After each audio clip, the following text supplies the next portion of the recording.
Caution, this podcast delves into lewdness like a ferret in a sock drawer. Listener discretion is advised. And your episode begins in 3, 2, 1.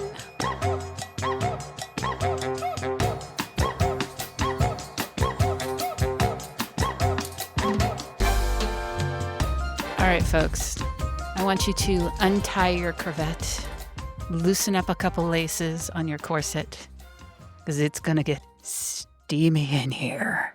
Yeah! Don't have to tell me twice. Welcome to the Lusty Library. We are your dirty dames. And I would like to introduce to you the Marshallness of Mayhem, Joey. Wow. Yes! Wow. All right. Well, I like that title.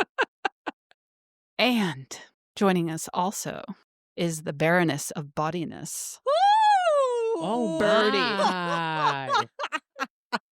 Yes! You like it? What does that make you, Lexx? Well, I am the self-styled Countess of Contrariism. Oh my God, that's perfect. Yes! I need to know, who is the highest title holder, though? It is you, of course. Just want to make sure we line. Did you think she was not going to give you the highest title?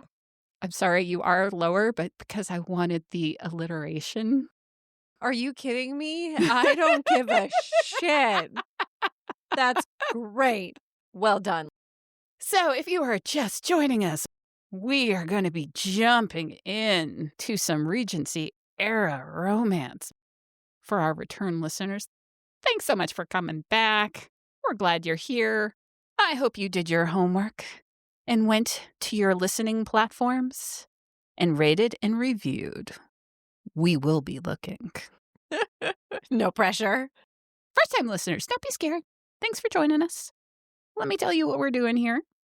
We like to pick a book that none of us have ever read before, and then we drink some cocktails, and then we shout it at each other. A lot. Get ready. You might want to turn your volume down just a tad, because even though we're going to be talking about things that are supposed to be prim and proper, it's not going to be. Ain't nothing in this book is prim and proper. Let me tell you. Yes. So when we started doing this podcast, we all kind of talked about, like, what have we read before? What do we like? I know that Joey's least favorite thing in the world is historical romance. And even though she has read 3 million, okay, maybe not 3 million. What's your number now? 1,102 romance novels. Jesus fucking Christ. She's a little allergic to historical romance. The first kind of romances I ever read were historical romances, particularly the Penguin Classic Regencies, which were like a step below Harlequin romances as far as spice. But think of like Jane Austen with all the good parts expanded upon. And I'm a child of The Secret Garden, 1993 movie, Mm-hmm. which got my little tiny brain going in that kind of ish era. Mm-hmm. And I know you and I have talked about like Pride and Prejudice. Yes. Also growing up in the Northeast, going all to the historic homes, like a total fucking nerd. I wanted a corset. I wanted lace-up shoes with the little hooks on them. I don't understand the words coming out of your mouth. I know. Most of that stuff's sitting in my closet too. So, Uh, so when Joey was talking about what are we going to do this season, well, I guess we should do a bodice ripper. I'm like, I'll do it. yeah. Of course. Yeah, Lex and I are like, I'll fucking fight you to do it. I wouldn't even know how to pick one if you threw 5 at me. Which we had some lovely friends throw several at us. Yeah. And also, listeners, if you ever want to hear something, throw it in the social media comments, DM us, send us an email, send up flares, Morse code. It's all good. Let us know. We love hearing what you want to listen to. This week, you ready, Joey? Yeah, I guess. Oh, hold on. I I'll keep drinking while you talk about the book. already can't wait for the ratings for this. We are going to be doing Tessa Dare's A Week to be Wicked. Book 2, just in case you're paying attention to these things. I wasn't. It's book 2? It's book 2 of the Spindle Cove series. Oh, shit. Oh, no. Oh, fuck. Oh, Fuck. I'm screwed. have some reading to do. So here we go. When a devilish lord and a blue stocking set off on the road to ruin, time is not on their side. Minerva Highwood, one of Spindle Cove's confirmed spinsters, needs to be in Scotland. Colin Sandhurst, Lord Payne, a rake of the First Order, needs to be anywhere but Spindle Cove. These unlikely partners have 1 week to fake an elopement, convince family and friends that they're in love, outrun armed robbers, survive their worst nightmares, and travel 400 miles without killing each other, all while sharing a very small carriage by day and an even smaller bed by night. What they don't have time for is their growing attraction, much less wild passion. And heaven forbid they spend precious hours bearing their hearts and souls. Suddenly, 1 week seems like exactly enough time to find a world of trouble. And maybe, just maybe, love. 1 week. This book spans about 1 week. I can't wait to hear about if this fits in with Joey's insta-love description or not. I was like, oh my God, not only are we reading a Regency novel, but it's 1 week. Joey's gonna fucking lose her fucking shit. I think it's a little different because when you're putting yourself in the time of this written book, that's what romance was. Okay. Arranged marriages, you knew very little. The courting process was not very long. You weren't expected to marry for love. No. Yes. You married for position. You married for stature. You married for name. Okay. This is opening up my understanding of your definition of insta-love. And now that we've put it in the perspective of the Regency era, I'm truly thrilled to hear the rest of your opinions on this, Joey. Regency era is this very particular spot in history, particularly around England, between the Napoleonic Wars. So you've got France and England having their war, and then Birdie's face. I'm just gonna wait till I go for Joey. All right, let's just put it this way. It's a very specific time period where France and England have been fighting and Napoleon's involved. Is that better? Sure, thanks. You're welcome. I appreciate the abbreviated version. 12 hours later. This is what happens when you give me historical fiction. I did a lot of research to find out, well, not a lot, because clearly I didn't do as much as Lexx, to find out if Minerva Highwood was based on a real person. Kind of no, but kind of yes, and that's in the author's note. First of all, drinks up. Let's have a sip. Oh, mine's almost gone. Are you going to need a refill before we go? Yeah, I mean, is there half a pitcher left? Because I'll just put a straw in. This is quite possibly one of my favorite cocktails you've ever made. This is fucking phenomenal. I'm glad you like it. It's an Earl Grey tea cocktail, because I figured what gets more English than Earl Grey tea. Yep. And gin, which I think England, I think gin. So, you want the recipe, go to lustylibrarypodcast.com, go to the recipes page. And then also, last but not least, you can go to the bottom, sign up for our mailing list. And not only will you find out when our next episode launches, you will get the recipe for the cocktail that pairs with it. We open up. It is a rainy night, and our heroine is stomping up to a turret in a castle. Yes. It's incredible. Well, and this is where he's staying at this point in time, because he is heading up the regiment, which is basically there are a bunch of soldiers that are stationed here, and he's in charge of them while England's at war. They've got a little contingent here. So, little ballsy bitch. Bah, bah, bah, bah, bah. Open up. He finally opens up, and she's just like, "You're naked." He's not. He's just shirtless, which in this time period is basically naked. She's like, my gosh, I would have thought you would have had the decency to put some clothes on. He's like, I did put some clothes on. Mm-hmm. He's sassy. He's funny. He's lewd. I love him. Moment one. And the whole reason she's here is she has heard a rumor that he is going to propose to her older sister. And she can't have that because he has a reputation. I was like, am I going to be annoyed with this book if I hear the word rake one more time? But then they stopped using it and it was fine. Rake equals player. Yeah. And he's a bad boy. We like ourselves a bad boy. He's just like, who are you again? He keeps calling her by the wrong name. Does he do it on purpose? 1,000%. And we don't find that out till like the 75% mark. But I suspected the whole time. Okay, because I even at the beginning was like, he's totally just ribbing her right Well, this now. is not their first interaction. They Right. have previously met. So knowing these are interconnected standalones, I imagine they had some of the interactions in book 1 that we heard a flashback in book 2. Mm-hmm. Okay. Because this is not the first time that she's been worried that he's going to pursue her older sister. So let's put it in context. She's the middle child. Older sister is the perfect beauty, accomplished, genteel, golden. Everybody thinks she's wonderful. And she is a genuinely nice person. Little sister, who everybody just thinks is adorable and wonderful, and she's peppy. And Minerva Highwood. She is what they call bookish. She's even got spectacles. She's the ugly duckling. And then her mother wants nothing more than for the older sister to get married to Colin.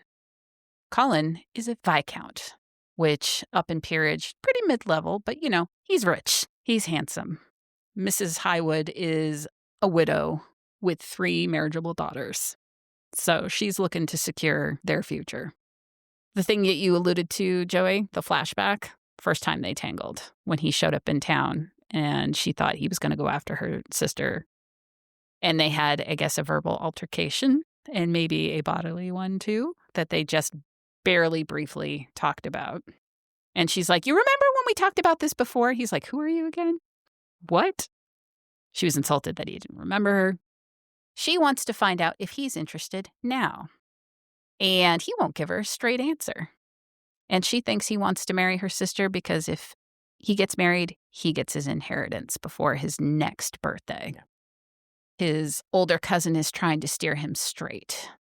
He's known for gambling and drinking and boxing. And so he put him as head of the regiment in this little seaside town to have country life, to kind of straighten him out, get him married off.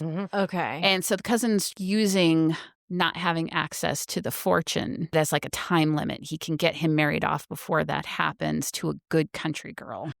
And his cousin is the trustee of his estate. He can't live in the lifestyle he wants to live in without his money, but he's not penniless. The cousin's just not going to let him have money to go drinking, basically. Right. He won't say that he won't marry Diana. Minerva thinks it's just so he can have access to his fortune, so she has a deal for him. She says she has 22 pounds in her savings that she's willing to give him to not marry Diana. He's like, that won't keep me in my lifestyle that I'm accustomed to. He's like, that will barely get me through breakfast. So Minerva feels like she's running out of options, so she offers him 500 guineas.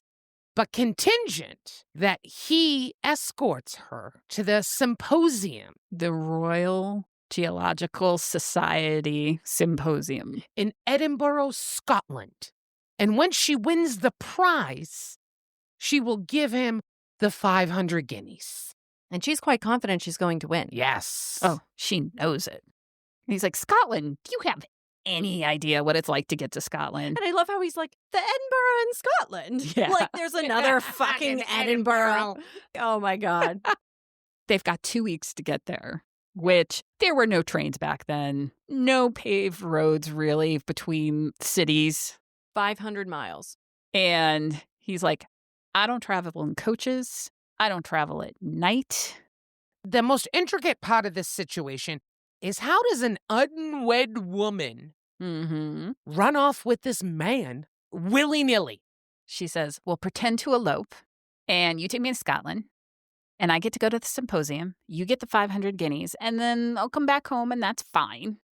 We'll just say it didn't work out. And then you go to London, and then I'll be back here. And he's like, are you kidding me? You will be ruined. And so will your sisters. Yes. It won't just be your name that's ruined. And she's like, well, they'll get a little bit of scandal, but they can weather it. I'll bear the brunt. And they're charming enough and we have enough connections. It'll be fine. He's like, no. Well, there's the one part that I think we need to talk about that got me going. Oh, tell me. She's like, why don't you want to do this with me? Do you think it's because people won't believe that you would ever run off with me? And he goes, oh, no, I'm pretty sure I could make them believe. And he proceeds to weave this tale to her, telling her about how, well, of course, people might see me looking at your luscious lips, and I might develop a fascination with your long hair and how just a few locks fall out of your updo or whatever it is. And, I just might have mentioned a few times about how it's adorable when your spectacles fall down your face. Yep. But he proceeds to go on and on. She's just like, I'm beginning to understand how people make stupid decisions. I feel like I am getting stupider by the second, and I don't give a shit. Until she hears a giggle. Yeah. There's somebody up in his bed loft that overhears the whole thing, and then she's so embarrassed. And then, bam, she slams the door and runs away from him in mortification. But that little tease that we got from him where he was kind of like dirty talking her a little bit. Yeah. I was like, oh, this book's going to be good. What? We are in the first scene and I was like, oh my, this man. Grab the smelling salve. Yes. I was like, oh, it's a little misty in here. Okay, let's go. Tessa Dare. So we have several moments after that. There is the dance at the tavern where she goes with her mom and sisters. She hates these dances because she's a wallflower. She can't dance and nobody ever dances with her. She tries to talk her mom out of it and going that it's not proper to go and be seen in public like this. This isn't the proper place to go to a dance. Her mom's like, this is where Lord Payne's going to be. This is what we're doing because we're going to get your sister married off to this guy and you will do this. I enjoyed her mother to a certain extent. She was an asshole. Yes. Yeah. Very fitting for a mother of that time. Yes. She was so fucking mean to her, too. Oh, yeah. Individualism was not allowed during that time. If you were anything outside of the norm, there was something wrong with you. You were not someone that anybody was ever going to court, and you were never going to get married, which was your sole job. And the very few women that had become scientists, people had always feared they would never marry. And they call her a blue stocking. Yeah. It's the equivalent of, nerd. Uh-huh. So they're at the dance or salon at the tavern because there's not a lot in this seaside town. Right. And they're all waiting for Lord Payne to show up, and he does. And he crosses the room, and Mama's like, all right, Diana, get ready. Here he comes. He comes walking over. He asks for this dance. Mm-hmm. Minerva's mother's like, oh, Diana, give me your purse or whatever they call it. And Diana's like, that's not necessary. Mrs. Highwood is like, well, you can't dance with that. And Diana's like, well, he's not asking me to dance. He's asking Minerva to dance. Burn. I was like, yeah, baby. Yeah. And fun. I love that her sister's happy about it. Yes. Because A, she's not interested in Lord Payne. B, she likes that her sister's getting some attention because they obviously have a nice relationship. Yeah. Oh, poor Minerva, though. The dance. So very bad. Oh. Did it feel awkward reading about it? Yeah. That was painful. She's doing horrible. He says, say ouch. She's like, what? He's like, say ouch. She didn't know what he was talking about, so he pinched the underside of her arm. When I was envisioning that, I was like, ow! Gets her outside. And then she proceeds to almost trip on her goddamn face anyways outside the door. Oh, sweet Minerva. But he catches her against his hard chest that now that she's feeling it feels almost akin to a slab of oak. I like she said somewhere that she hates her scientific mind because she's able to remember all these details. I know. The third button down on his waistcoat aligns with her fifth vertebra. Yeah. Yeah. Unbelievable. I love the little details. She's such a little nerd. I love it. I love it so much. Going out alone, scandalous. because she wants the rumors to start going Mhm. so that it makes sense that they, quote, elope to Scotland. You know, she's like positioning herself to try and be seen if somebody were to come out, but nobody comes out. And he's trying to convince her to not do this. They hear the bell on the tavern door. Someone's coming out. Yeah. And Minerva gets this brilliant idea. Well, if somebody sees me kiss him, Yes. then the rumors will be spread. I love that she literally says, surprise, and then kisses him. And it's the most chaste kiss. It's Oh. so cute. But not on his end.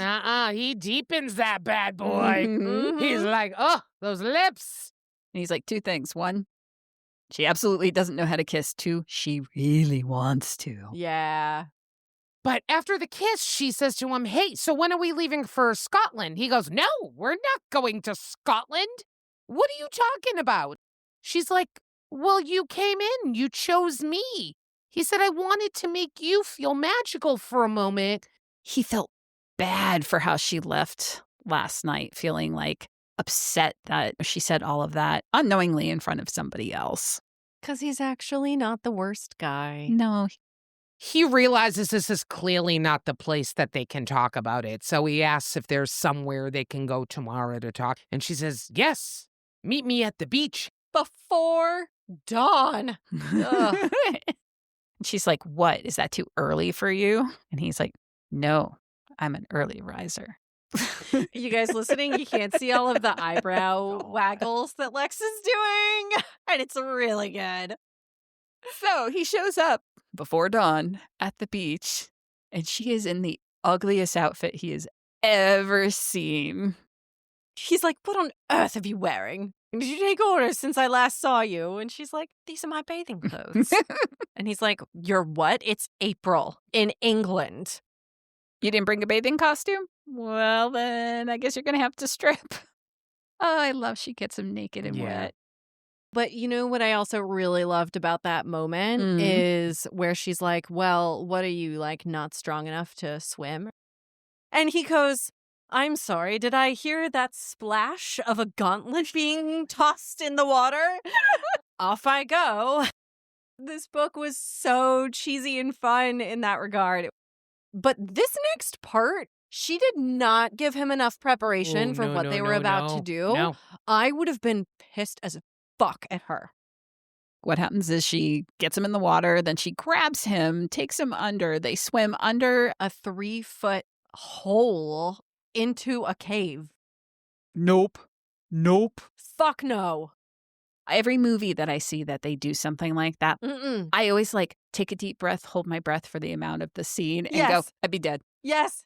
But he Dead. didn't have Yes. any time to Dead. prepare. She's like, take a breath. And he goes to say something. And he's like, what? And she pulls his Well, arm down. Yeah. Not knowing the dude has a history. He has PTSD, we know now is the word for what he has, Yeah. Yes. of being in small, dark Mhm. spaces. They pop up in a cave, and he thinks it's completely dark. And he's like, why are we here? Why did she bring him here? For her discovery. Why she has to go to Scotland. I love this. Oh, she thinks that she's going to blow his mind with her scientific discovery, which, to be fair, I was like, oh my God, she's discovered a dinosaur. What a cool premise for a book of this era. This is so cute. Like, she's a paleontologist. Yes. And he's like, you're telling me dragons existed. Right. Yeah. He's like, this is what's going to win you the prize? Are you kidding me? You dragged me out here for this? And he wants to go home, but he can't because the only way back is back through the way they came. And he's like, fuck no. I'm staying put. But she starts to see these warning signs in him Mhm. because she's used to taking care of her sister Diana. Who's an asthmatic. So she's seeing him and he's hyperventilating basically. And Mhm. she's like, okay, everything's going to be fine. Like, we need to relax. And so they start to have this more tender moment.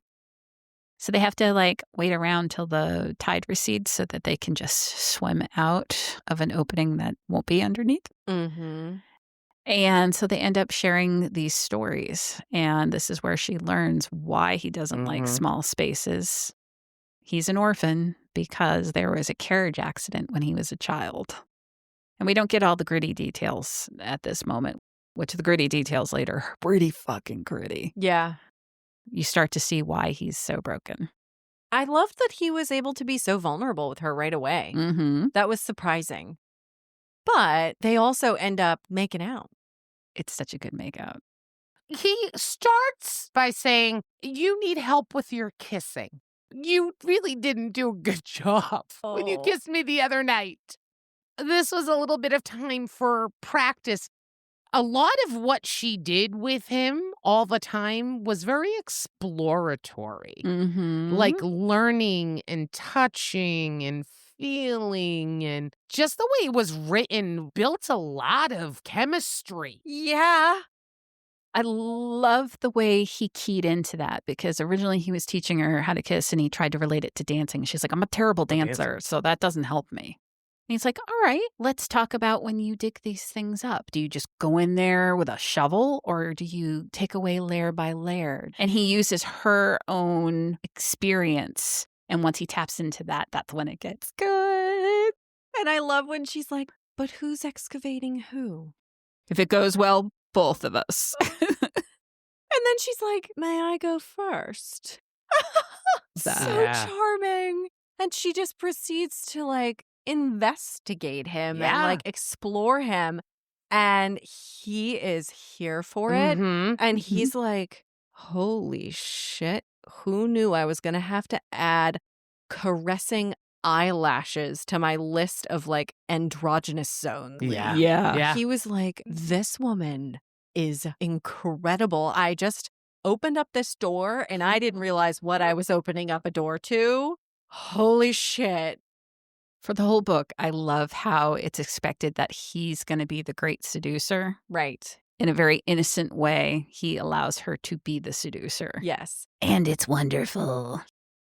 So when they finally get back out of the cave, Minerva really doesn't give him an option. She just says, okay, we're leaving tomorrow. He says, we're not doing that. And she's like, please don't leave me on the side of the road embarrassed with coaches going by and I'm just there looking pathetic. So he shows up the next day and she's there with 3 trunks. Oh my God. Yeah. I was so embarrassed for her. Yeah. I was like, Minerva, my darling. He wasn't planning to go into Scotland. He didn't bring his stuff. He was going to get her back safely before anybody saw anything. She's so headstrong and she just doesn't give a shit about her reputation. She doesn't want it. She doesn't need it. She just wants to be a scientist. Well, and that's the thing, too. She had it all plotted out how they were going to get there. It wasn't like, hey, you need to spend your money. Hey, you need to take care of me. I just need you to come along because as a woman, I can't travel by myself. Yeah. I've got it all figured out. So Minerva, in one of her trunks, had taken Right. a cast Yep.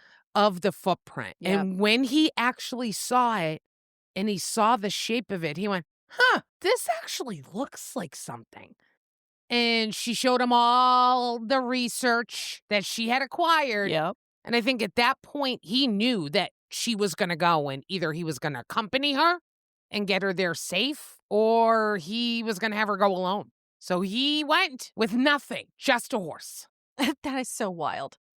That's the thing. Like this journey, not going to be comfy. You're maybe in a carriage, maybe riding on horseback. It's muddy. It's dirty. There was not a shock system on the vehicles. You were bouncing on hard wood or maybe if you were in an expensive carriage, cushions. The thought was to travel with the mail coach, which is Right. as the mail is being transported, if there was space, passengers were allowed and they were sold a seat. But generally, they crammed in as many people. It wasn't like, oh, we can only fit 6 with the seat belts. Right. I mean, it was just whatever they could get that would not overpower the horses to draw the carriage. Yes. Yeah. But of course he was like, oh my, I can't possibly be caught on a mail coach as a viscount. So they make it to London pretty easy. He's on the horse. She's in the first mail coach. They're fine. He sets him up at an inn there. He's able to purchase some clothing, change horses. They eat, they clean up. He's been very sweet with her this whole time, always Yes. got his hand on her a little bit to show that she is his. He's taking care of her things. He's making sure she's fed. Like, he's very, very doting. Without saying words, Right. he's saying that they're connected and she's Yes. under his protection. Yes. And that first night, she's got to share the bed with him. All of a sudden, she's sitting there. They're eating dinner in their room. And she just is like, oh my God, like reality has finally set in. Yeah. I am sitting as an unmarried woman in this room with an infamous rake. They're getting ready to go to bed. It's a hay-filled mattress, so it's not as nice as like a down-filled mattress or like a horsehair and down layered old-fashioned kind of mattress. So it's pokey, probably has bugs. So she's just like, you know what? I'm going to put down these linens because I'm not sleeping on that. Mhm. So she's just like, any minute now, you can help me put these things on the bed. So he's helping her and he's just like, what is this stitched on here? Is that a crustacean? She's like, no, it's a nautilus. He looks at it and he's like, oh, well, it's actually pretty well stitched. Like, did you do that yourself? She's like, yes, well, of course I did. My mama had me working an hour a day on my trousseau. And he was like, oh my fucking God. This is your marriage bed sheets. He's actually got scruples. So he's like, fuck, oh my God, I'm going to hell. I'm ruining her. She's like, we're eloping. Of course I brought my trousseau. The soft cloth was great to wrap the plaster cast footprint in, which they named. Because that's the whole thing. She wanted to publish her papers, be respected. Yeah. But one of the great things is you get to name it if you discover it. And she's like, I get to name it. And he's like, I can name it right here. It's Frank. And it's like, it's a she. And he's like, okay, Francine. They both call it Francine the Yeah. entire time. This is where they start discussing this embroidery, and he notices that it's very intricate. And she says, well, it's a mathematical sequence of things. And he's like, oh, yes, it's rather like a logarithm. And she's like, I'm sorry, excuse me. They proceed to say, well, you know, that's a rather lewd word, isn't it? Logarithm. I love this part so much. And it's such a quaint way to get them kind of like steam level going up, where they're like, aren't all mathematical words kind of grandy? Like rhombus, hypotenuse. They go on and on with all these different words. So at this point, they're both kind of giggling, but they know they're talking about kind of steamy things. So the bed is made. She's like, well, I need to undress. So like, are you going to turn around? He turns around. She gets into her night clothes. He turns around expecting to see her like tucked under the sheets and stowed away, all chaste.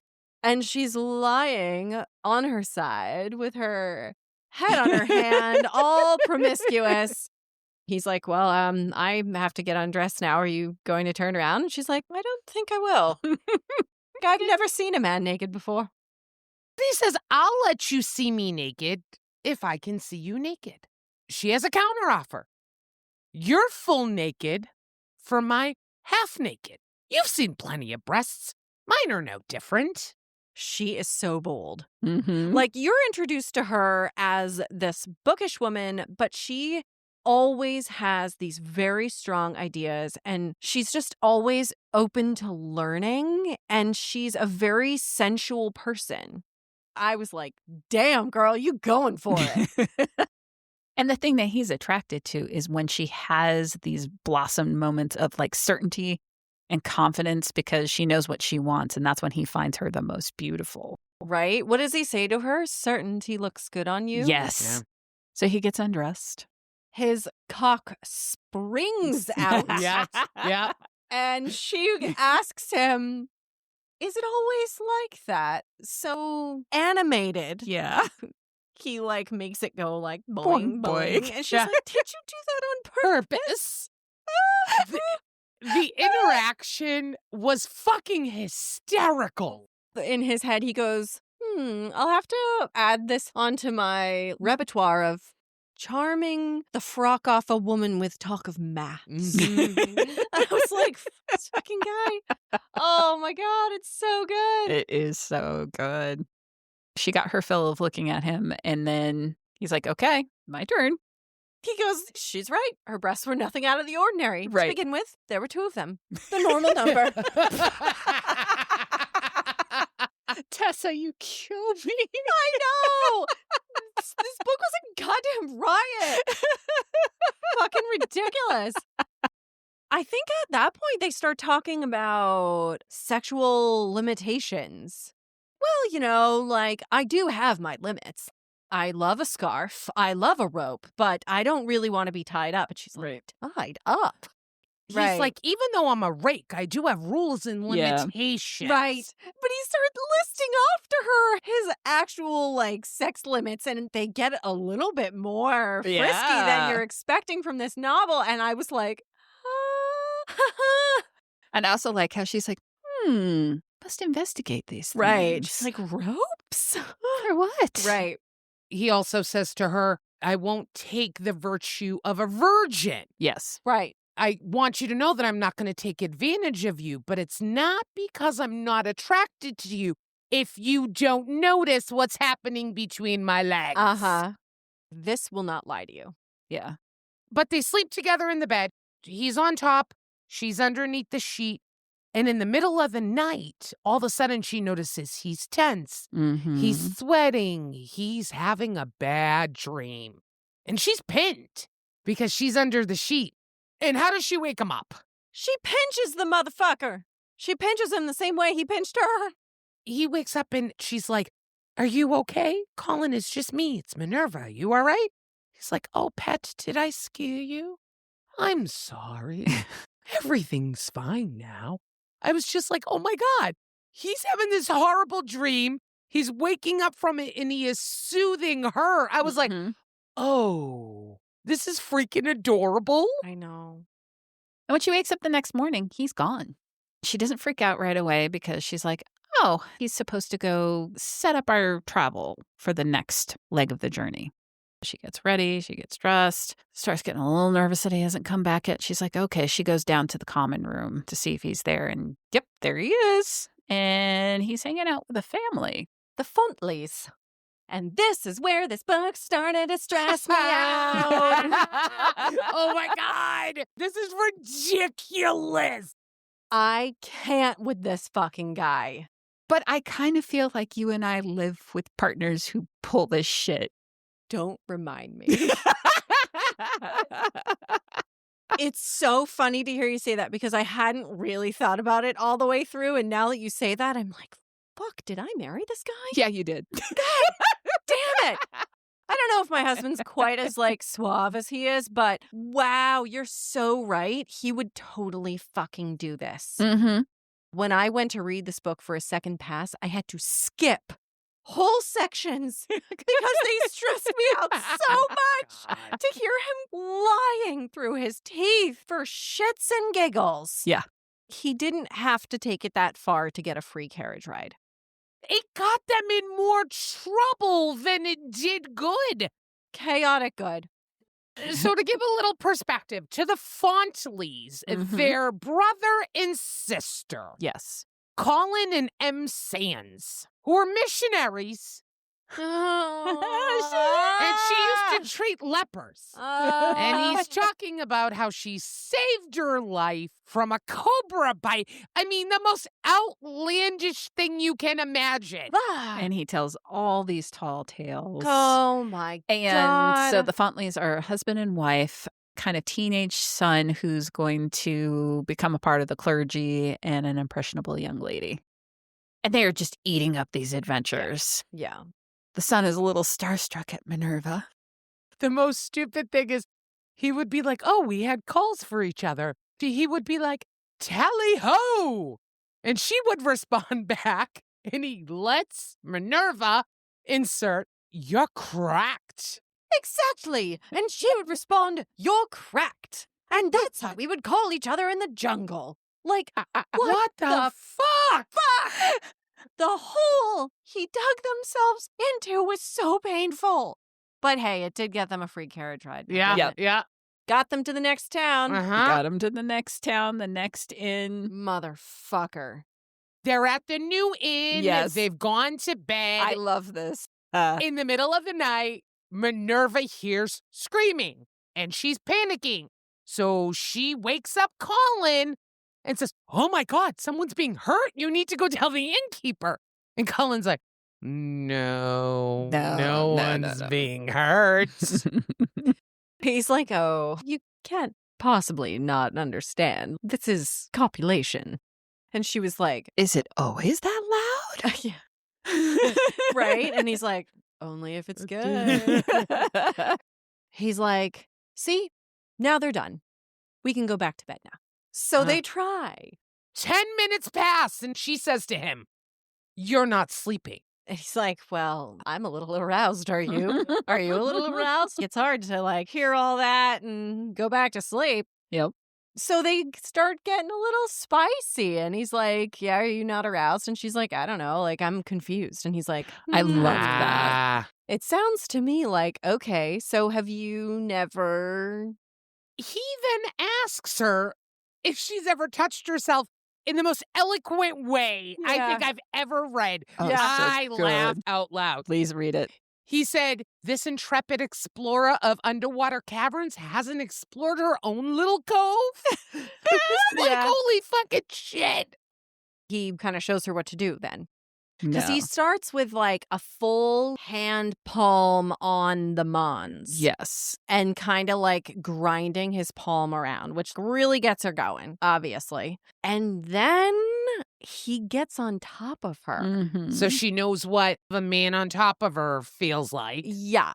He's kind of like guiding her, and she's responding to him, like giving him some like breathy responses. And then she Mhm. starts moaning, and he's like, yeah, just like that. He starts grinding Grinding. on Yeah. her with his raging heart on through these sheets. And she's responding to him verbally, like more and more. And it's getting him ramped up. And he's like, yeah, keep going. That's what men want. Uh-huh. Uh-huh. Yep. Oh, you're saying my name now? Uh-huh. Uh-huh. Yeah. That's what you... Yup. Okay, you're so good at learning. Wow. You take direction so well.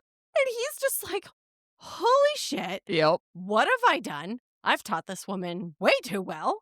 This is working out for me way better than I thought it would be. He proceeds to get her off just by like rubbing her through the sheets. And she's like screaming his name, digging her nails into his shoulder blades. And it's so hot. And then he's like, oh my God, too good. Can't stop. Yep. And proceeds to come in his pants. It was so hot. And it's just so funny to me. We talk a lot about how our tolerances are through the roof now for smut and how like nothing's kinky enough. But it just goes to show it is all about the writing Yes. and the chemistry Absolutely. of these two people. Absolutely. Right people, right place, right writing. Mm-hmm. Holy shit. Yeah. Not a 'Cause- single tit was out Nope. in that scene. I was like, oh my God, it's hot in this room. Yeah. Woo! And I think it's because we like the both of them. We like Yes. the two of them Yes. together. Yes. And it's 1,000% the Mhm. chemistry and the writing. Mm-hmm. They're able to sleep really well. Something happens that never happens. They oversleep. They quickly have to get dressed. They got to run down. They got to catch the Fontleys because they got to get on their ride. Oh, they can see from the window the Fontleys are already packing up Yeah. the carriage. Oh, shit, we gotta go. Yeah. They're not riding with the Fontleys anymore. So embarrassing. All her trunks but Francine are on the carriage. And then the Fontleys go riding off. And they're like, stay away from our children. Yeah, you are an abomination. Minerva tries to appeal to the younger son who had a crush on her. And he's like, I will pray for you. Yeah, right. Like, oh, God. I know, it's a low blow. Because apparently, I mean, they were trying to figure it out. Did the Fontleys realize we were lying? We're not brother and sister. Well, maybe they heard us. And they do think we're brother and Sister. sister. Yeah. But that would also mean that the Fontleys were the ones that were getting it on before. They were having a grand old time. And I love that Colin's like, way to go, Mr. Fontley. As they're driving off. I'm Yeah. He is like so unfazed by the fact that he was just called an incestuous abomination. Because he doesn't give a shit, because he knows he's not. Problem is, it sounds like the Fontleys told everybody in the village what was going on, because you can hear the latch closing on the inn door. Yep. Everybody's looking at him. They're like, yeah, we're not going to get a ride here. Oh, We need to go to the next town, and hopefully we find a coach there. It's almost like lying through your teeth and creating a swirl of chaos Yeah. isn't a great Yeah. idea. Now, is it, Colin? We all love a little bit of chaos in Yeah. our lives. So they're walking. They're trying to walk to the next village, and Minerva's like, I can't. No more walking. Yep. He is working to insist that I will carry you. I will drag you. We're getting to the next village when another carriage pulls up Mm-hmm. with 3 women in it. And they're like, oh, we'll give you a ride. So they get into the carriage and they ask who they are. And he starts spinning a new tale. Like, he didn't can't. learn his lesson with the Fontleys. I can't with this shit. I can't. It stressed me out so much. So this was brought on in a very different manner. They were picked up and he was forced to ride in the carriage. Yes. Yes. And we know this is not an easy thing for him to do. Yeah. So Minerva could tell he was easily freaked and stressed out. So she was almost like relaxing him and egging him on. She's trying to get him to concentrate on something else. True. So True. using his powers for somewhat good. That is so true. This is my sister. We're heirs to a small country. We're long lost prince and princess of Crustacia. The whole royal family was taken out by the violet fever. Oh, my we've never heard of violet fever. We had to go to my father's medical tomes. The lies flow off this man's tongue. Mm-hmm. So as they're riding in the carriage with these lovely ladies, they are robbed by highwaymen who take their valuables, jewelry, money, and then they're like, what's that trunk? And she's like, nothing at all. Nothing. And he's like, oh, for fuck's sake. Now they think it's something important. She's like, it is important. It's my life's work. Dumb Minerva. I was like, I just wanted to shake her. Sweet, sweet Minerva. God damn it, Minerva. It was like layering, like, oh God, no. Oh God, no. Oh no. It was so hard. So he's like, no, I got a deal for you. Take me. I am worth more than anything here. I am the Viscount Payne. You can absolutely ransom me to my cousin, who is the Lord General Radcliffe, and he will give you way more money than you can get here. Just take me along, leave them alone. Before he gets out of the carriage, he says to Minerva, get to the next inn, Mm-hmm. send word to my cousin Bron, and stay there until he comes to get you. Yep. Be safe.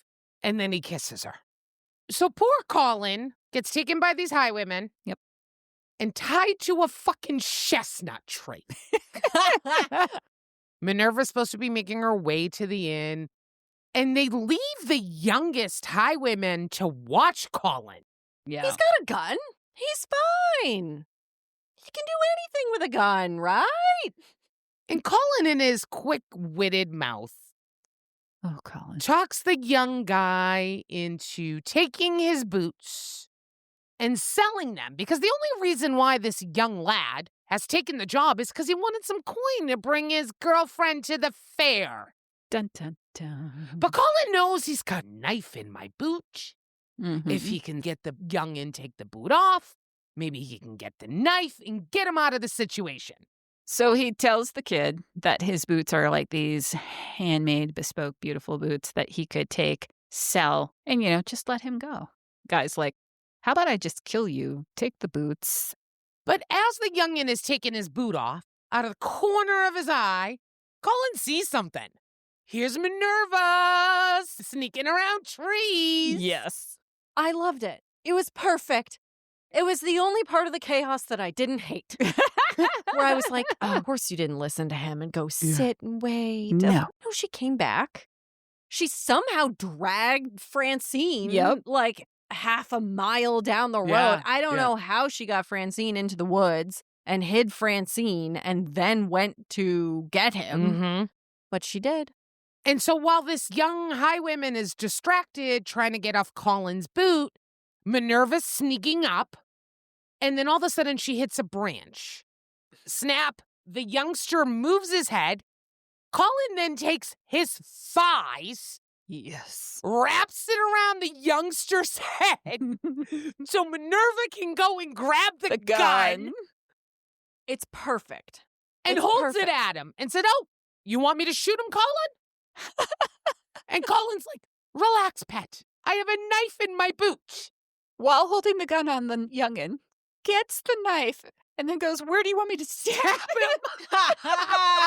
I know. It's so good. So good. He's like, we're not stabbing anyone. It's so you can cut me loose. She goes, "Oh, good idea. Yeah. Good idea." Yeah. She's so bloodthirsty. She's so good. I know. Okay, so Joey, I have to understand. Uh-huh. Does this qualify or scratch any part of your banter kink? Oh, all of it. All right, great. And that's what made the book Okay. absolutely tolerable for me. Okay. I took it out of it being a period historical Uh-huh. timepiece and just really honed in on the banter. And to me, the banter, chef's kiss. Chef's kiss. Yes. It was fucking hilarious. Oh, so good. So well written. The dialogue was perfect. Mhm. And to the extent that the narration of the audiobook was excellent. Yeah. Because it flowed perfectly, because the dialogue was so well written. This banter, Beautiful, So witty, good. sharp-tongued, fast-moving. Mhm. 5 out of 5. Oh, yeah. Yep. Yeah.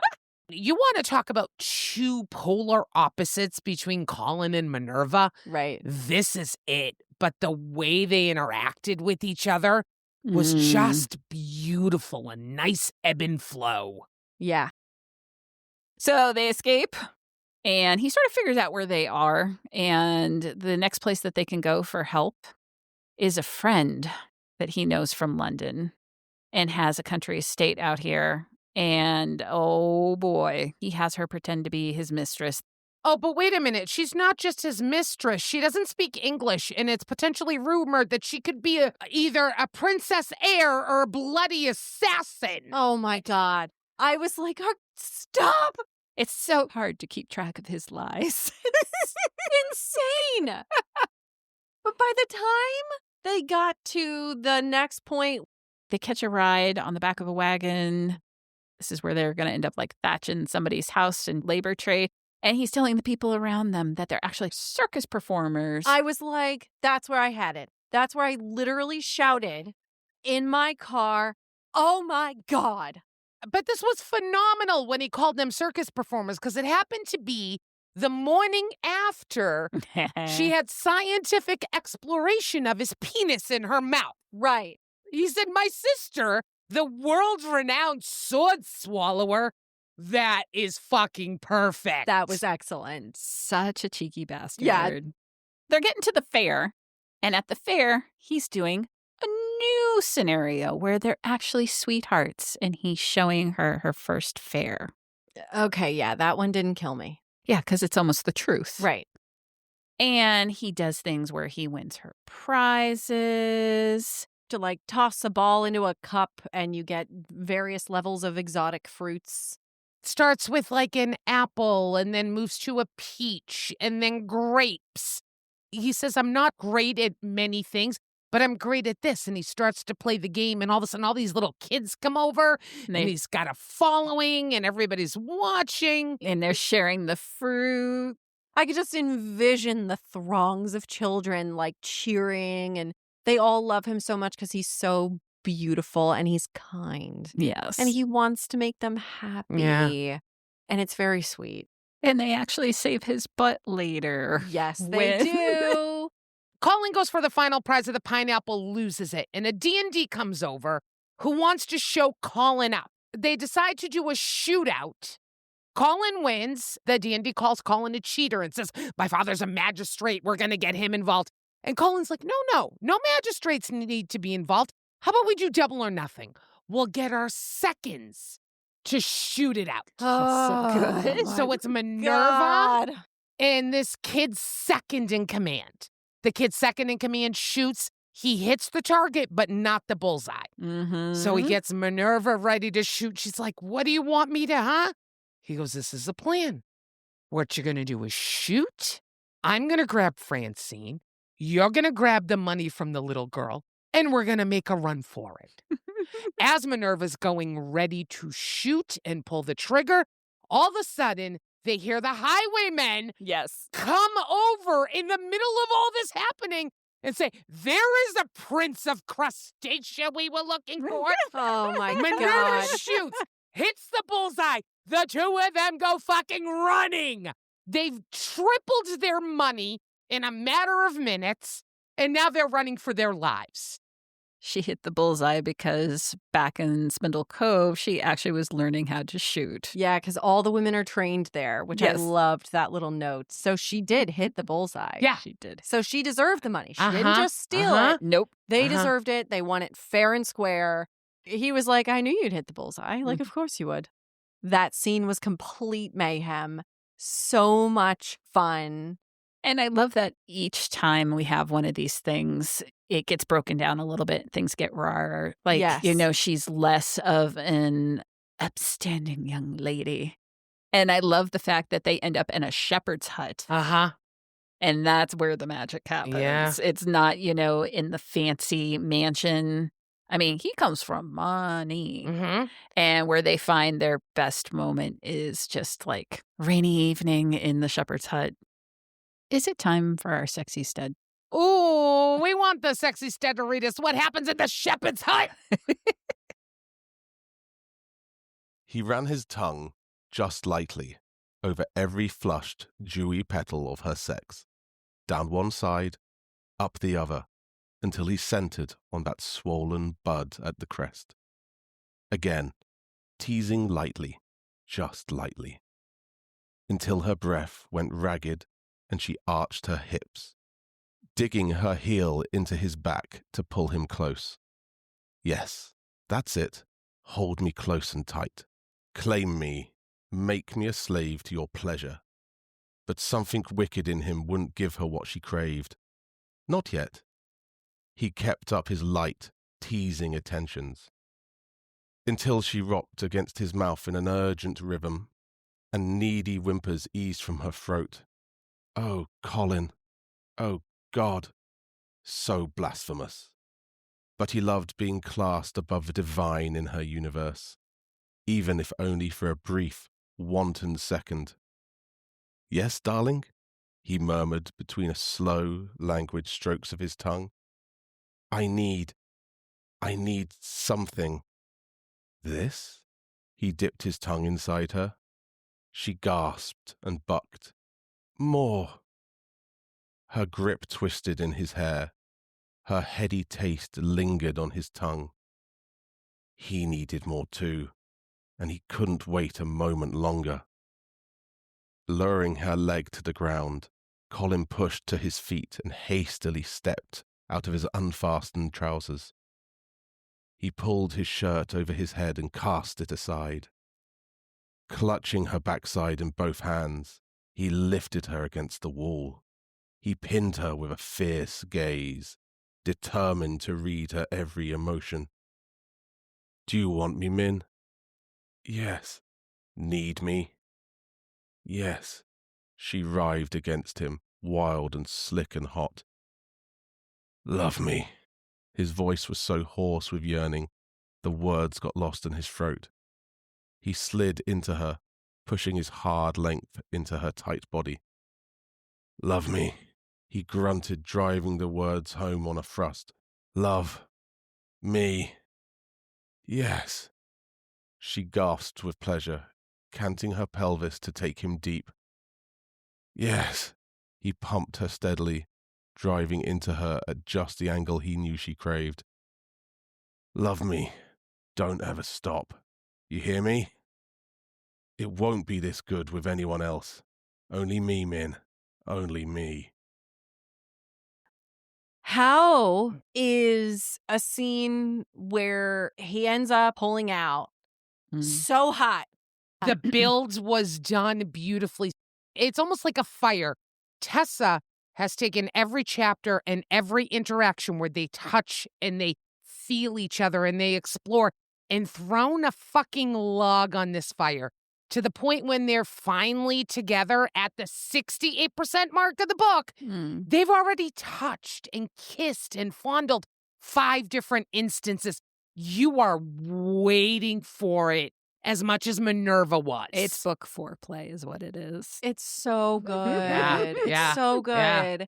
And I love that he's just like, what do you want? You could ask for anything right now and I would give it to you. Like, rubies? Do you want rubies? I'll give you rubies. Yep. And she's basically just like, no, like, I just want you to love me.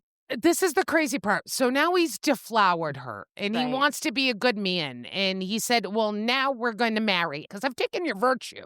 Yeah. I'm not going to do that to you. You mean something to me. Right. And she says, I only want you to marry me if you love me, not out of obligation. Right. I was like, oh, Minerva, I love you. I Yes. love Minerva. Yeah. Yes. So great. They have this beautiful scene. They end up falling asleep. And Colin wakes up because he's had a bad dream. And Minerva in the middle of the night says, do you want to talk about it? Do you want a drink? Do you need this? Do you need some air? And he goes, I'd like to talk. So this is big for him. Oh, Yeah. it's the most romantic. It's really cute. So he divulges the entire experience about what happened when he was 8 and his parents died. Yeah. Just the connection between the two of them deepened at that moment. Like, I was like, like literally, Yeah. I couldn't catch my breath. You could just feel it like it was happening at Yeah. that moment. Yeah. It was phenomenal. They're able to get a carriage to go north again. And the weather is terrible. And he's already not great in tight spaces.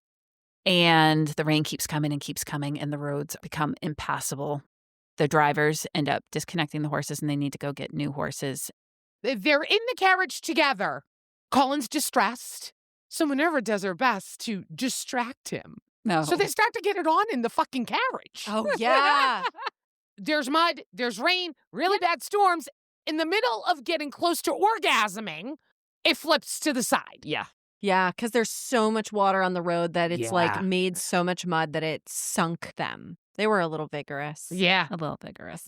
And Yeah. there were no horses there to ground the carriage, so Right. it easily tipped on its side. When that Yeah. happened, I was like, oh, no, no, no, no, no. This is exactly it. This is his nightmare. Well, and they can't get the doors open, and they have to break the window, which I imagined all the glass. Right. Oh, God. Yeah. Just getting caught in all their clothing. Raining down on their hair. Yeah. It was awful. He lifts her out of the carriage. She's going to open the door from the outside, but it's stuck. So she's asking Colin, come on, we need to get out because there's water coming in now. They're worried about it flooding. Right. And that'll ruin Francine, too. And that's just it. He's like, I can't leave it. This is your life's work. If she's out in the rain, she's not going to make it. You've given up so much to make it this far. We can't leave Francine. He's like, the horses will be here soon. And she's like, no, I'm not going to leave you. He's like, go. And she's like, no, I won't leave you. Pass me the gun. I'm going to get the hinge open with the gun. And he's like, what? No, like Francine's in here. Like, you can't. She fires the gun.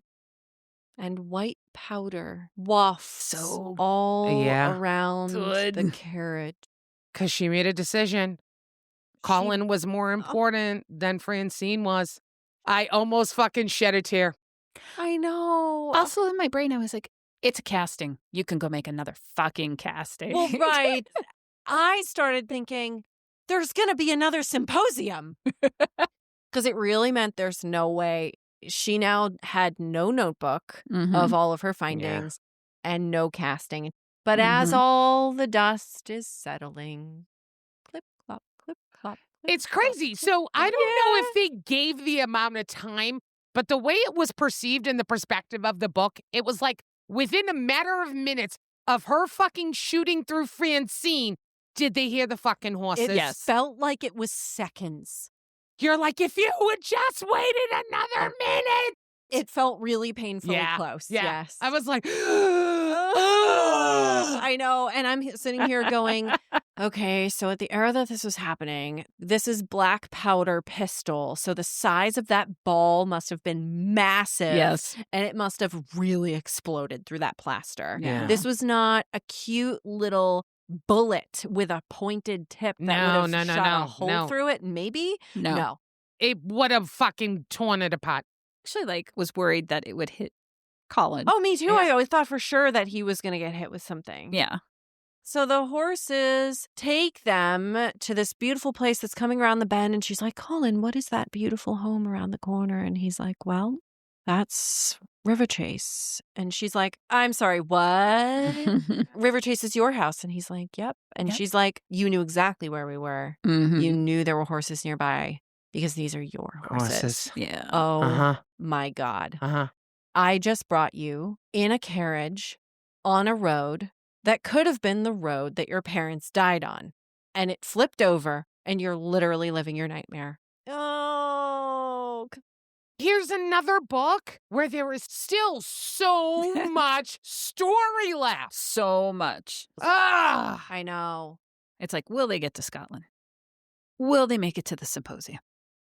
Will people at the symposium even listen to her? Because A, it's far-fetched, and B, she's a woman. I know. Will they live happily ever after? Like, what happens after all this now? I know. You're going to have to find out. Read the Go book! read the book. And for me to tell you to read the book, fucking go read the book. Which is Wow. Did you just tell people to go read a bodice ripper? Oh, fuck yeah. Yes. Wow. I'm questioning all my life decisions at this point. Wow. I think that means it must be time. I think it is that time. Dun, dun, dun, dun, dun. It's time for. Dishing with the dames. So I feel like this book gave us a really good view into what it's like in some of the not so pretty parts of the Regency era. Mm.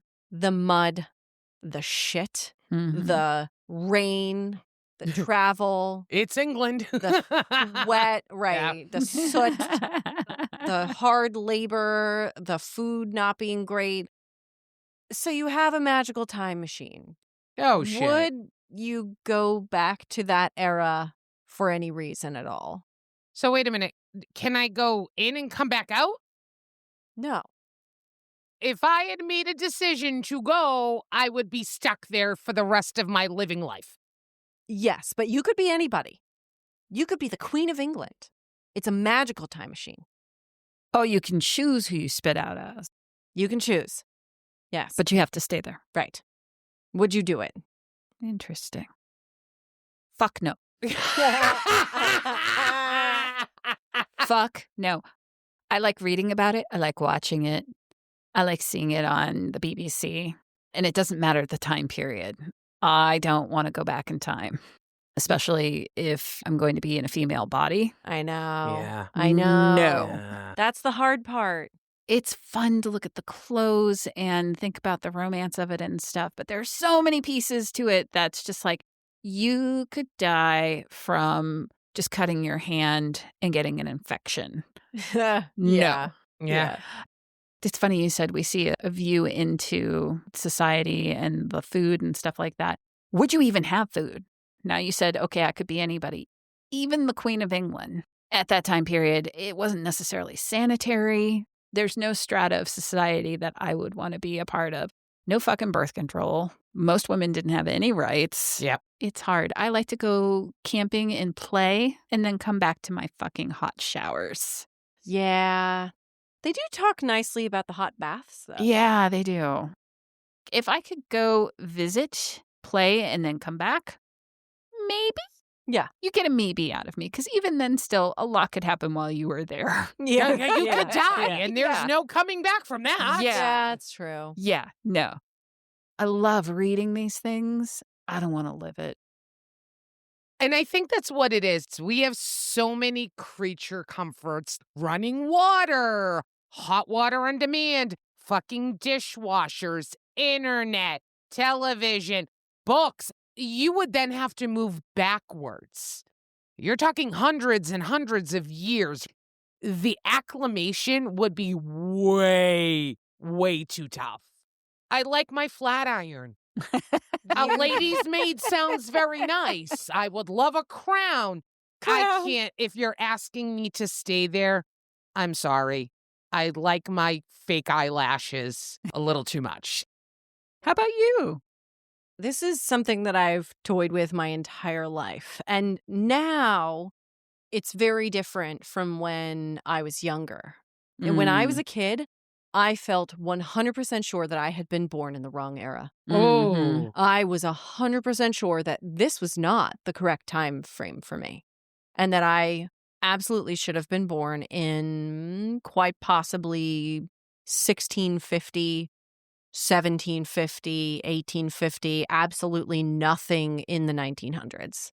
And it's funny because when you talk about the internet being a creature comfort, I'm like, absolutely not. I could live without that shit. Electricity, gone. Don't need it. Running water, different story. I think it's the cleanliness that really... Right. It is a little frustrating. Like, I have attempted to live the life closely enough to the extent that I know how difficult it is to prep a 3-course meal by candlelight. It's actually kind of hard to do. And granted, I didn't have the proper implements that people would have had where they had like reflectors behind candles and a lot of candles that would make it actually quite bright, but also very sooty. Also, how long it takes to make those candles. Sure. If you're making them yourself. I wouldn't be making them myself. Okay. In my dream, I would have enough money to buy candles. And I wouldn't probably be cooking either. I would like to be going on picnics and drawing and doing watercolors. Like, by the cliff. Yeah, by the cliffs in, one of our other books that we read. We can still do that, We will. We will plan that. I'm really torn about it. Because then I'm like, I don't really feel like shitting in a pot. That's the stuff that gets me. I suppose if I got stuck back there by accident, I'd rather live in the country than the city. Yeah, probably. No, thank you. So you go write us a letter. I'll write you a letter with my beautiful quill pen. Yeah. And we'll find it. Make sure you seal it with wax. Absolutely. We'll pick a spot for you to bury it in so that we can just go look for it. I'll bury it next to Francine. Yeah, there we go. There you go.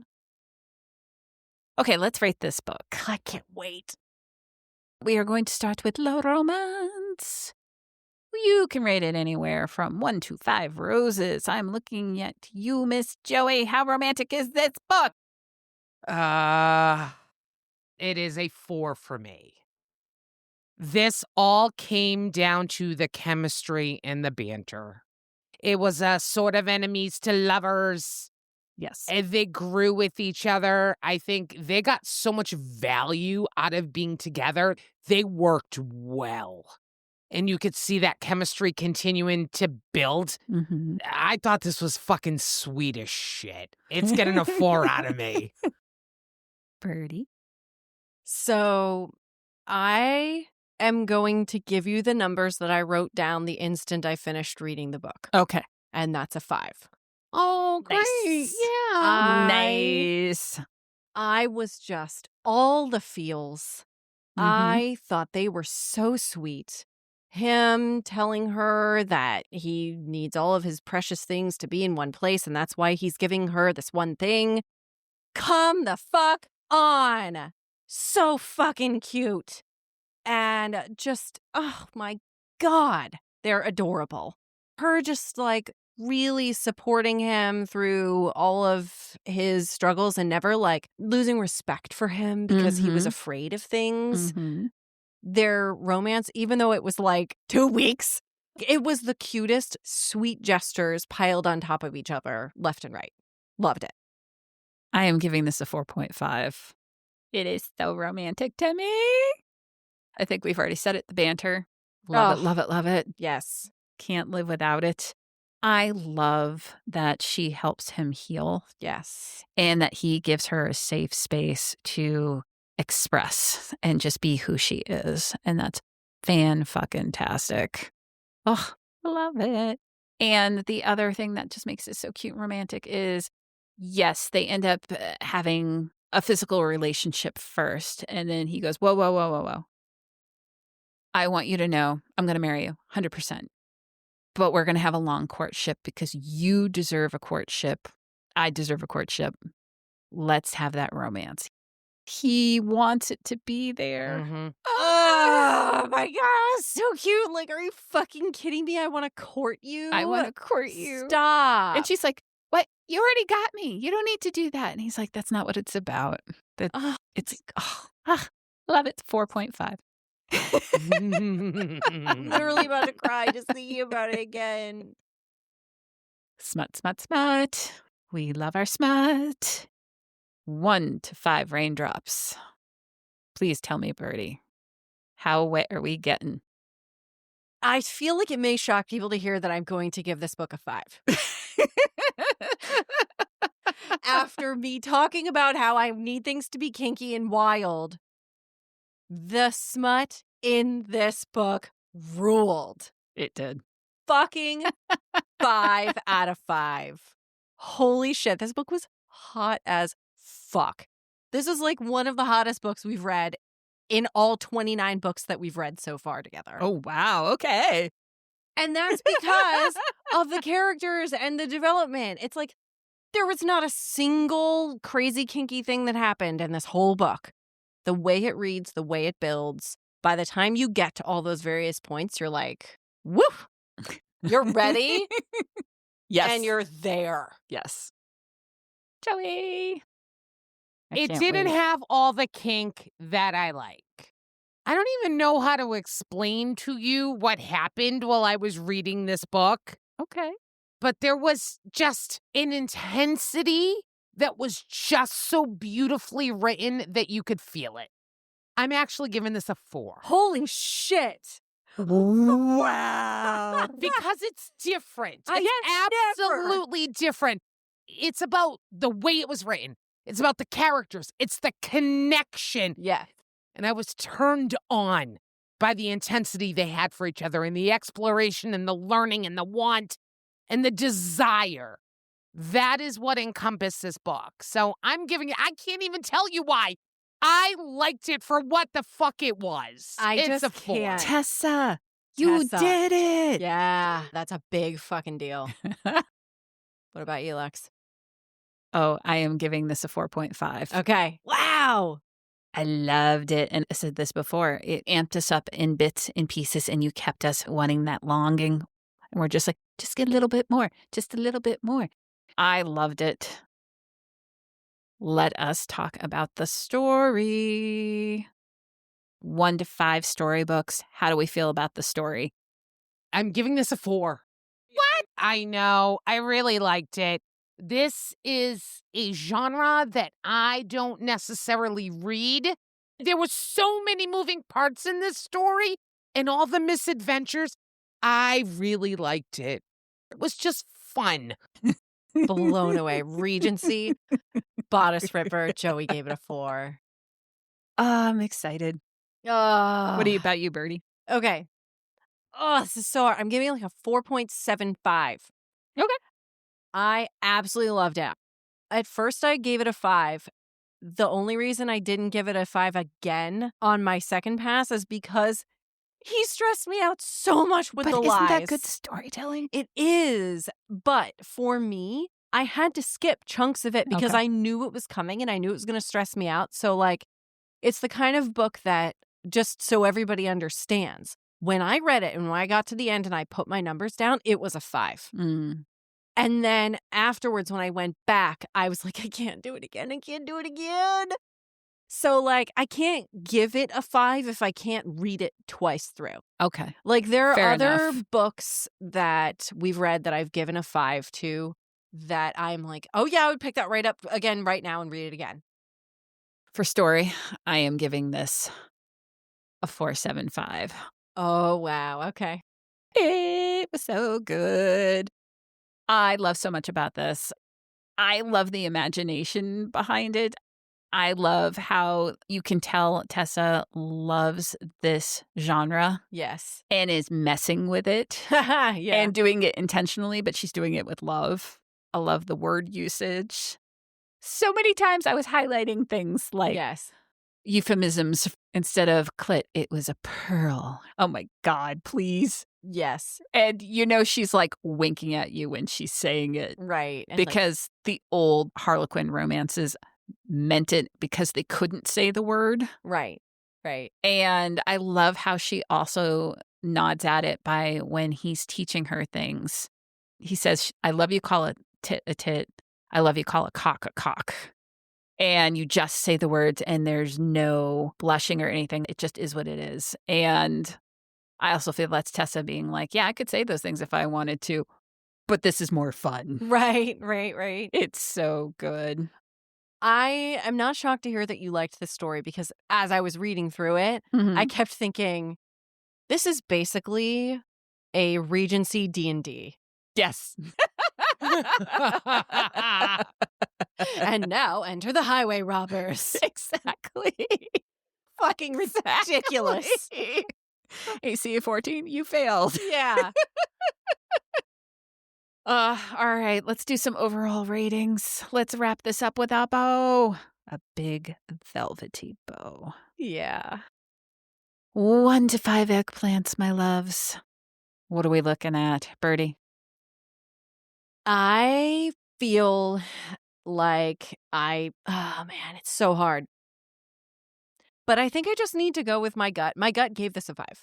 Like I said before, I don't know if I really want to read it again, but when I finished reading it, I was like, fuck, I loved that fucking book. And the number of times that I've actually read a book twice in my life are very slim because I ain't got time to be reading things more than once.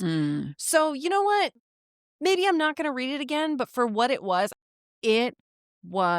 fucking everything I wanted in a Regency book, and I don't think I will ever be able to chase this high. Like, show me another book as good as this. I can't wait. There's more in the series. There's more in the series. I know, and now I have to go read them all. Now I'm like, oh, this is going to be my summer reading. I'm going to pull a Joey. I'm going to read the whole series. I am. Excellent. I rarely have the desire to read a whole series, even for a book that I really like. But this one, it kind of did it for me. Yeah. Joey, I cannot fucking wait to hear what you're going to give this. So before I give you my overall score, I'm going to give you my summary first. Okay. Am I going to go download a shit ton of Regency novels? Abso-fucking-lutely not. It is not my jam. Did I run out and read the rest of the 3 books in this series? No, I didn't. Would I read another Tessa Dare novel that someone recommended to me? Fucking absolutely I would. I actually enjoyed this more than I thought I would. I thought I was going to roll at it and be like, you two are boring the shit out of me. It's Tessa Dare. It's how she wrote these characters. I loved these characters. I loved the ride they went on. And sure as hell, that banter that the two of them had, I can freebase that banter all day long. So overall, I'm actually giving this book a 4. Wow. Okay. I thought it was absolutely fun and enjoyable. If you're someone who hasn't read a Regency or a historical romance or anything, try one, but try one that's very highly recommended. Yeah. Because I think if you start as something that is down the ladder and you're disappointed by it, you may not be open to try other authors within this genre. This one just stacked up really well and checked a lot of my boxes. So thank you for our friend over on the West Coast who recommended this. She hit the nail on the head with this one. Absolutely. I think it's really funny because I feel like I'm sitting in the seat that you were when you got me on the motorcycle romance. Yeah. This is your flip of that. So absolutely. All righty. I am going to give this 5 eggplants. Yeah. Oh my God. You want to know what it is that bopped it over the edge? So I had a lot of fun with it. It's sort of in my wheelhouse, but I knew I really liked this book when I was reading it on my phone when I was getting a ride to work. I can't read in the car because it makes me sick to my stomach. So I was waiting until we were at stoplights and I would pull it up really quick. Somebody else was driving. Yes. And Thank you for that clarification. I would read it until the car would go and then put it down. And then as soon as the car stopped, I would pick it back up again. Yeah. That's Yeah. how much I wanted to keep reading it. Yeah. And so I'm like, you know what? It gets a 5 for that. Yeah. Yeah. You're willing to put yourself into like borderline nauseousness just to read it? It's been a while since I've wanted to hop into a series. I think I'm going to go check out one of the other ones of these books. That's another reason that I bop it up to a 5. I was hovering around a 4.5 and I'm like, nah, it's got to go up. Yeah. And it was just a delight. It's really, really smart. Like I said before, it's playing with the genre and I loved it. Thanks for reading it with me. So fun. Oh, we are at the end of our cups. Very, very sad. Sad. Thanks so much for being here. Make sure you follow us on all of our social medias. We are on Instagram, Facebook, Blue Sky, YouTube, and Patreon. Stop whatever you're doing. Look down at your device and whatever podcast platform you're listening to us on and hit that follow button. You want to make sure you never miss a moment of this crazy, wacky, drunk madness. If you've ever watched somebody dice an onion really well and thought, wow, that's hot, Meow, meow, join us for meow. our next episode. Come on down and read Shades of Red with us by Willow Prescott. Chef Kink engaged. Ooh. Get ready. And maybe some other kinks are going to get engaged. too. Oh, yeah. I cannot wait. Oh, thank you so much for being here. Thanks for listening, and we will see you next time. Bye. Bye.